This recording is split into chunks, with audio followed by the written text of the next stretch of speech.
মানবতা সেবা ও দেশ পরিচালনায় যোগ্যতা অর্জনের মাধ্যমে আল্লাহ তাআলার সন্তুষ্টি লাভ করা হয়। এ প্রতিপাদ্যকে সামনে রেখে বাংলাদেশ জামায়াতে ইসলামী কাশিমপুর পশ্চিম থানার আয়োজনে কর্মী সমাবেশ অনুষ্ঠিত হয়েছে। বিস্তারিত দেখুন গাজীপুর জেলা প্রতিনিধি আব্দুল কুদ্দুসের প্রতিবেদনে।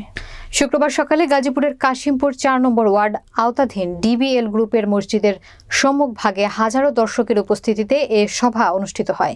গাজীপুর মহানগর কর্মপরিষদ সদস্য মোহাম্মদ নজরুল ইসলামের সভাপতিত্বে প্রধান অতিথি হিসেবে মূল্যবান বক্তব্য রাখেন গাজীপুর মহানগর নায়েবে আমির ও কেন্দ্রীয় মজলিসের শুরা সদস্য মোহাম্মদ খায়রুল হাসান। অন্যান্যদের মধ্যে উপস্থিত ছিলেন কাশিমপুর থানাধীন বিভিন্ন ওয়ার্ড থেকে আগত বাংলাদেশ জামায়াতে ইসলামী ও ইসলামী ছাত্র শিবিরের সভাপতি, সাধারণ সম্পাদক সহ নেতাকর্মী ও সমর্থকবৃন্দ। এ সময় বক্তারা বলেন, বাংলাদেশ জামায়াতে ইসলামী রাষ্ট্র ক্ষমতায় আসলে মানুষের ন্যায্য অধিকার ও সেবা দোরগোড়ায় পৌঁছে দেওয়া হবে। অনুষ্ঠানের শেষের দিকে আগামী ৪ অক্টোবর সকাল ১০ ঘটিকায় গাজীপুরের ঐতিহ্যবাহী রাজবাড়ী মাঠ প্রাঙ্গণে বাংলাদেশ জামায়াতে ইসলামীর মহাসমাবেশে সকলকে উপস্থিত থাকার জন্য আহ্বান জানানো হয়।